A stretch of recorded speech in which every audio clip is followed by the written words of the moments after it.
Depreciation continue कर रहे हैं, अभी हम क्या कर रहे हैं, स्ट्रेट लाइन मेथड।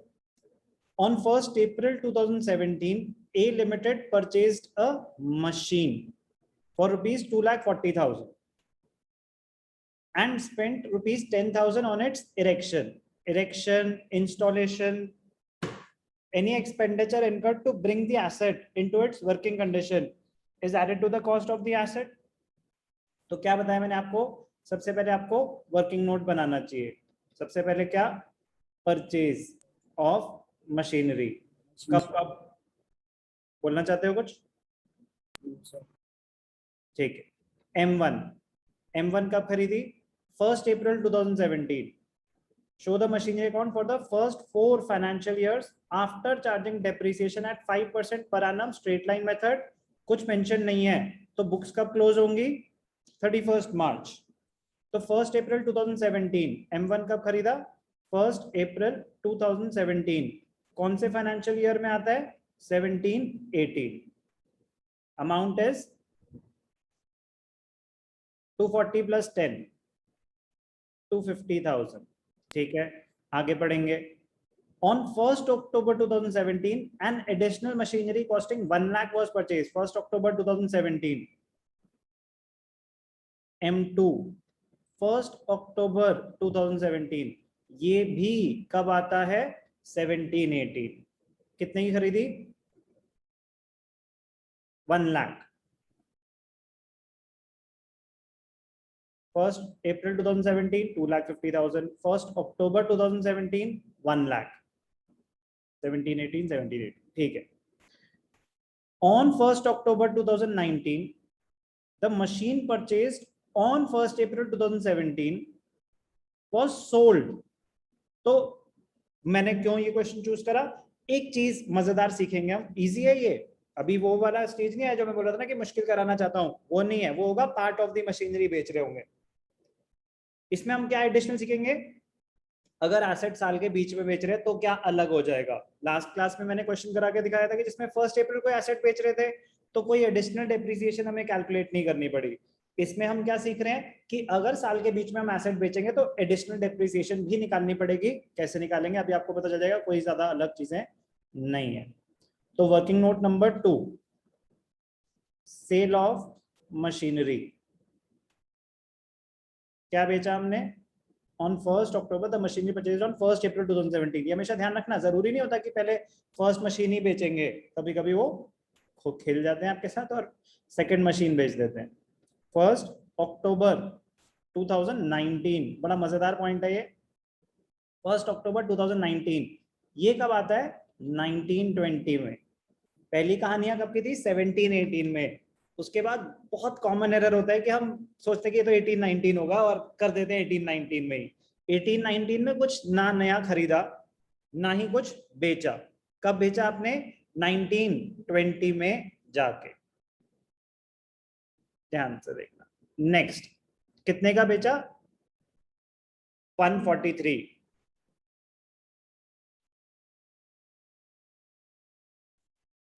आगे बढ़ते हैं। On the same date a new machine was purchased at a cost of 2 lakh. उनके पास कहानियां भी ज्यादा अलग नहीं होती। एक टाइम के बाद ऐसा लगा कि बस 4-5 क्वेश्चन कर लिए ना, उसके बाहर उनके पास कोई कहानी है ही नहीं, उसके बाहर आ ही नहीं सकता। बट उनको बार बार डिफरेंट तरीकों से पूछा जाएगा ताकि आपकी कैलकुलेशन स्पीड अप हो जाए। ओके, M3 कब खरीदा?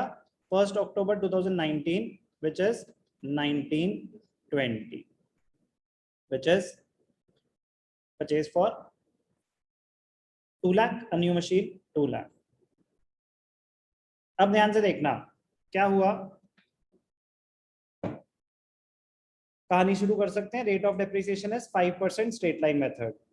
कुछ भी अलग नहीं है, बस क्या अलग है, हम एसेट 1st October को बेच रहे हैं। तो क्या हो गया, ध्यान से देखना, पता चल जाएगा क्या हुआ। 17-18 पहला ईयर क्या है? 17-18 एसेट खरीदा, एंट्री होती है machinery account debited to bank account. April 1 to bank account. क्या खरीदा हमने? M1 कितने का? 2,50,000 प्लस 10 2,50,000। सेम ईयर हमने एक और खरीदा, तो वो वर्किंग का ये फायदा होता है कि आपकी ना गलतियां नहीं होती। थोड़ा टाइम तो डेफिनेटली लगता ही है, बट इतना नहीं लगेगा जितना मैं तो डिस्कस करते करता रहा। आप जल्दी जल्दी जैसे जैसे क्वेश्चन रीड कर रहे हो वैसे वैसे नीचे लिखते जाओगे। M2 भी 17-18 में खरीदी है, बट कब खरीदी है? 1 अक्टूबर, October 1। टू बैंक अकाउंट, क्या खरीदा? M2। कितने की खरीदी M2? 1 लाख। 1 लाख। इस साल हमने और कुछ नहीं खरीदा। Eight the end of the year depreciation charge होगी बाय डेप्रिसिएशन। तो क्या कहानी होती है? एसेट खरीदा, एसेट डेप्रिशिएट हुआ, बेचा तो बेचा, अदरवाइज बुक्स क्लोज हो गई। तो कुछ नहीं बेचा तो पहले डेप्रिसिएशन। M1 की डेप्रिसिएशन 1 अप्रैल को ही खरीद लिया था, तो 2,50,000 का 5% फॉर फुल ईयर, तो 25,000 10% होता है, हाफ हो जाएगा 12,500। ध्यान से देखना, M1 की पूरे साल की थी, लगा दी। M2 हमने खरीदी थी, तो डेट्स का ध्यान रखना है।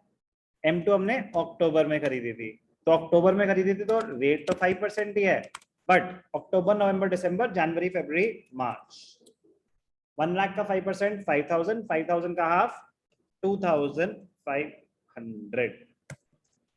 डेट्स में खेलेंगे वो आपके साथ। बच गए आप तो बच गए, वरना आप फर्स्ट ईयर में ही अगर गलती हो गई तो हर साल का बैलेंस गलत आएगा, बहुत दर्द होगा, जीरो मिलेगा, क्योंकि हर साल का बैलेंस गलत आएगा। तो बस डेट्स का ध्यान रखना है। क्या कुछ कॉम्प्लिकेशन है अभी तक? No sir. इसी लेवल का रहेगा पूरा क्वेश्चन, इसी लेवल का रहेगा। You just have to be careful, concentration चाहिए होती है आराम से ध्यान से करने के लिए।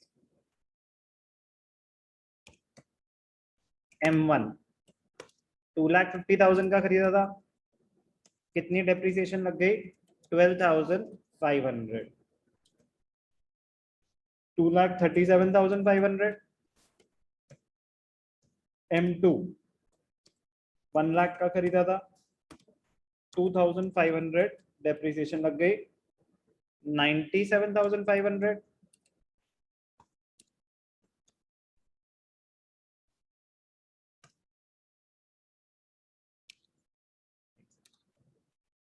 सॉरी,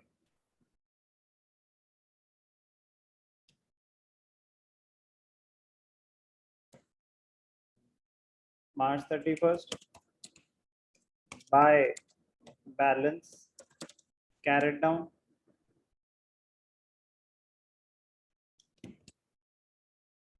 अच्छा हो तो गया, क्या पाएगा? ठीक है, अभी तक किसी को कोई doubt? No sir. First year में और कुछ नहीं हुआ। अब नेक्स्ट ईयर जब शुरू हुआ 18-19, बड़ा ही मजेदार साल है। April 1 to balance BD, M1 M2, M1 237,500, M2 97,500। अब 18-19 में ना तो आपने कोई नया एसेट खरीदा ना ही कोई बेचा, एसेट यूज तो हुए थे, तो सिर्फ और सिर्फ क्या आ जाएगी? उस साल की depreciation. M1 straight line method है, तो अगेन ओरिजिनल कॉस्ट पे 2,50,000 का 5% विच इज 12,500। M2 अब 1 लाख पे पूरे साल का 5% 5,000। इन चीजों का ध्यान रखना है बेटा, बहुत मतलब मुश्किल नहीं है, बस यही होता है कि कंसंट्रेशन लैप्स आता है, इतनी चीजों का ध्यान नहीं रख पाते। कुछ सोचते हैं कि अच्छा स्ट्रेट लाइन मेथड है तो हर साल ना सेम डेप्रिसिएशन होती होगी, कि पिछले साल 2,500 थी, इस साल भी 2,500 होगी। अरे पिछले साल आपने एसेट 6 महीने यूज किया था, इस साल आपने एसेट पूरे साल यूज करा है। March 31st, कभी कभी जल्दी में हम क्या करते हैं 237,500 पे डेप्रिसिएशन निकाल देते हैं। स्ट्रेट लाइन मेथड में ओरिजिनल कॉस्ट पे निकलेगी हर साल, by balance carried down. M1 237,500 minus 12,500, 225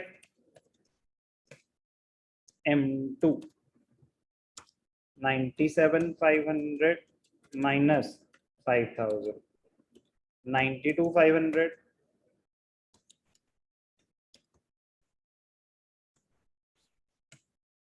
335 1920 1920 में कुछ हुआ, बहुत कुछ हुआ और हमारे फिर वही हुआ, वो मैंने कॉलम इंसर्ट किया ना, तो कोई बात नहीं है। 1 अक्टूबर 2019 1920 में एक हमने एसेट बेचा था क्या, M1, और एक एसेट खरीदा था। अब ध्यान से देखना, वेरी वेरी इंपॉर्टेंट पॉइंट, हमारे पास April 1 को क्या पड़ा हुआ है, to balance BD M1 M2, हमारे पास ये दो एसेट्स पड़े हुए हैं। किस डेट का बैलेंस है हमारे पास अनंत? Sir April 1st। 1 अप्रैल 2019 की बुक वैल्यू कहते हैं इसे। अब अगर एसेट में बेच रहा हूँ 1 अक्टूबर को, तो बुक वैल्यू यही रहेगी या चेंज हो चुकी होगी? सर चेंज हो जाएगी सर, डेप्रिसिएशन चार्ज। आपने 6 महीने यूज करा एसेट, अगर 1 अप्रैल को ही बेचता तो क्या मुझे एडिशनल डेप्रिसिएशन निकालने की जरूरत पड़ती? No sir. No, why? Sir क्योंकि सर एसेट यूज ना हो सर उसी साल, जो ये डेप्रिशिएटेड वैल्यू सर उसी पे बिक जाएगा।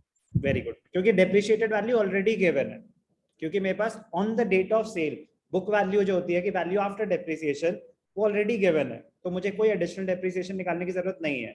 लेकिन इस केस में अक्टूबर 1 में हम एसेट बेच रहे हैं, तो जब मैंने आपको डेप्रिसिएशन की एंट्री बताई थी, तो मैंने ये भी सिखाया था कि डेप्रिसिएशन कब कब कैलकुलेट होती है। एक होती है at the end of the year, और एक at the time of sale of the asset, if the asset is being sold during the year. ये डिस्कशन हुई थी?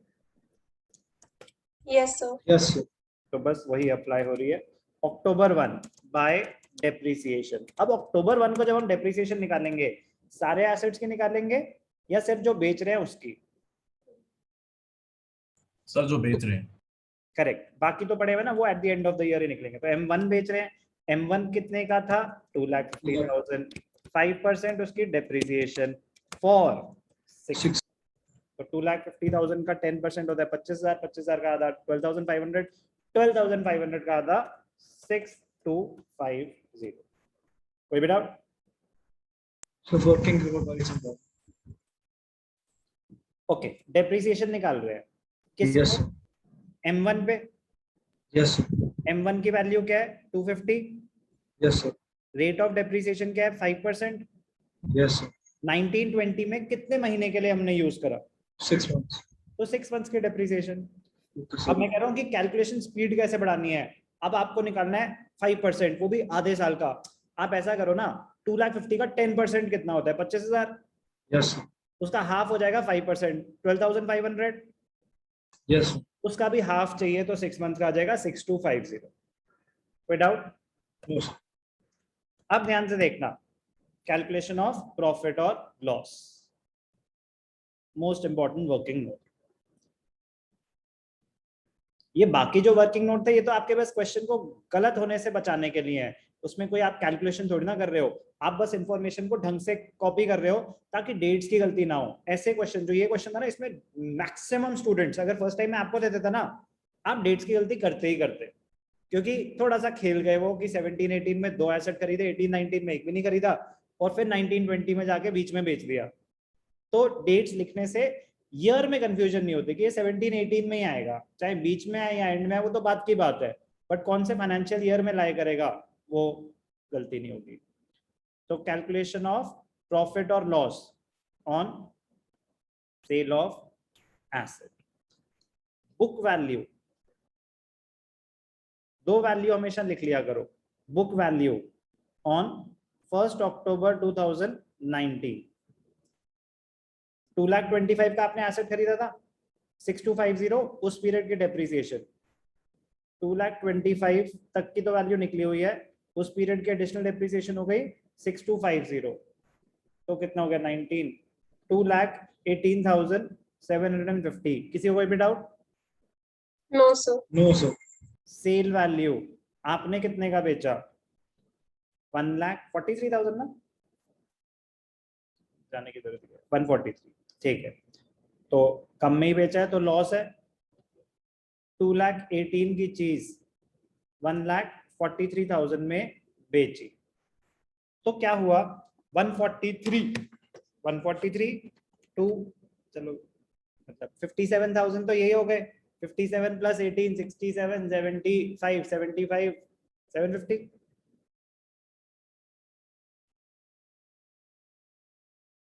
57 57 67 67 प्लस 8 70, वेरीफाई कर लेना यार। Yes, sir. Yeah, yeah. 750, ठीक है। लॉस आया। अब ध्यान से देखना, कैलकुलेशन में अभी तक किसी को कोई भी डाउट? No, sir. क्या क्वेश्चन पिछली बार से ज्यादा कुछ अलग था? No, sir. होगा भी नहीं, मतलब ज्यादा उनके पास ऑप्शन नहीं है। थोड़ी बहुत कैलकुलेशन यस वो कॉम्प्लिकेट करने की कोशिश करेंगे, बट कहानी यूं ही चलती रहेगी। तो चलो ध्यान से देखना, अक्टूबर में हमने बेचा by bank account, sale value कितने का बेचा, 1,43,000। फिर अक्टूबर 1 ही लॉस हुआ, कुछ कंपनी का नाम तो नहीं है, ए लिमिटेड। अब ये ध्यान रखना, मतलब परफेक्ट होना चाहिए आंसर। तो फिर कंपनी है, company company profit and loss account नहीं बनाती, क्या बनाती है, statement of profit and loss. तो कितने का लॉस हुआ हमारा, हमने कैलकुलेट किया था 75, 750. 75,750। कोई भी डाउट? No, sir. अक्टूबर 1 को ही हमने क्या खरीदा, M3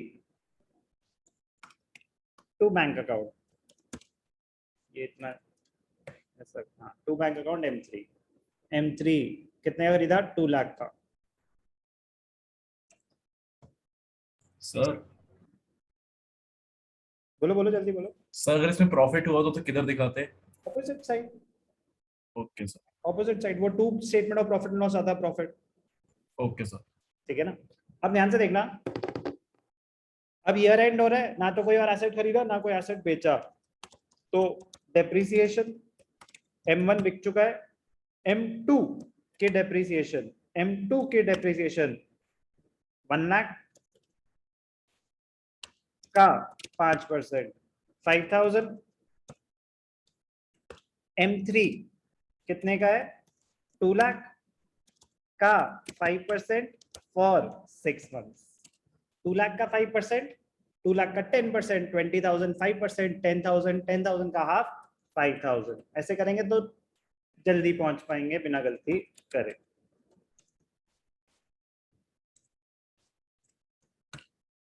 डेप्रिसिएशन आ गई, बुक्स क्लोज करेंगे March 31 by balance carried down.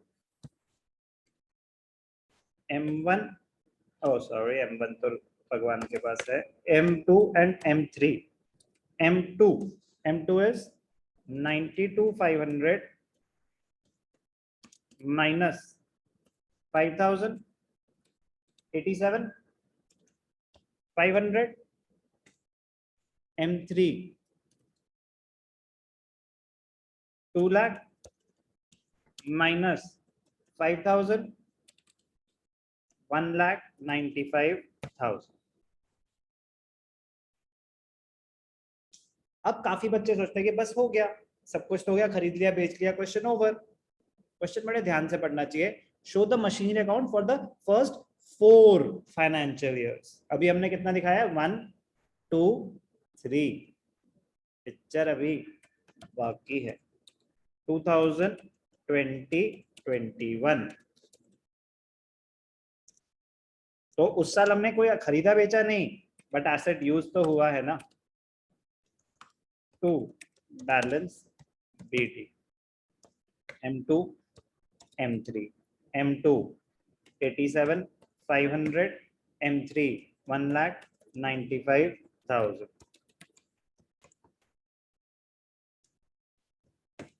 कुछ नहीं, बस eight the end of the year depreciate कर दो bye depreciation. M2 M3 M2 1 lakh का है, 1 लाख का 5%, 5000. M3 2 लाख का खरीदा था,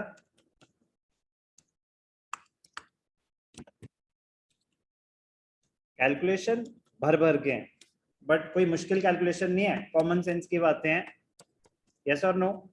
कोई कॉम्प्लिकेटेड है कैलकुलेशंस? No.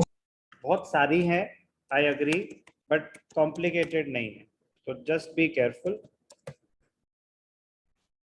M2 जब साल शुरू हुआ तो 87,500 की वैल्यू थी, इस साल 5,000 और डिप्रिशिएट हो गया, 82,500. M3 जब साल शुरू हुआ 195 का एसेट था और 10,000 इस साल डिप्रिशिएट हो गया, तो 1,85,000. वेरीफाई करें. 82 267,500 टोटल करेंगे तो 267,500. अच्छा क्वेश्चन था, मुश्किल नहीं था, इंटरेस्टिंग क्वेश्चन था. आराम से ध्यान से रीड करते करते कॉपी करना ताकि समझ आ जाए, कोई डाउट हो तो पूछे. तो 267 ईयर 1920 का वो बैलेंस मैच नहीं कर रहा है. वो फॉर्मेटिंग एरर होगा, वो मैं देख लेता हूँ. वो कभी कभी होता है ना, कोई लाइन आगे पीछे हो जाती है तो वो कंसिडर नहीं करता. Thank you. मतलब वो सब कुछ सही था, फॉर्मूला मैंने गलत ले लिया था. सारी वैल्यूज करेक्ट है. अन्वेषा? हाँ जी सर. ओके. ठीक है. अनंत आप कुछ बोल रहे थे? Sir balance of machinery account sir answer कर दो. मेरे पास 260. M2 और M3 है, मैंने टोटल करा 267 आ रहे हैं. मेरे पास टोटल मशीन कितनी बची हुई है? M2 और M3 ना, यस सर. उसका टोटल. ओके. आपको ऐसे ही करना है जैसे हुआ है, वो तो बस उससे वेरीफाई करो ना कि वो क्या बता रहा है. उसने एक कंसोलिडेटेड मशीनरी का बैलेंस बता दिया, हमें जितनी मशीन है सेपरेट अकाउंट बनाने चाहिए. Okay sir. April 1 क्या हो गया सर, 5th ईयर क्यों बना रहे हो? बस बैलेंस को कैरी फॉरवर्ड करके दिखा रहा हूँ, वो दिखाना चाहिए. हाँ, मतलब इतने क्वेश्चन में हम जिंदा रह गए एंड तक तो दिखा देंगे. आपके तो इतना लंबा है. हाँ हाँ कर देते हैं. M2 M3 वो एक्चुअली मैंने वहां पे गलती से बाहर लिख दिया ना, तभी मैं सोचा कि वो ऐसा क्यों हुआ. अगर मैं यहाँ पे दिखाता इंटरनल कॉलम में और फिर बाहर टोटल करता तो आपको वैसे ही दिख जाता कि क्या हुआ. तो क्या हुआ, ये हुआ. Clear? Yes sir. Okay. Question number 7 TS के लिए.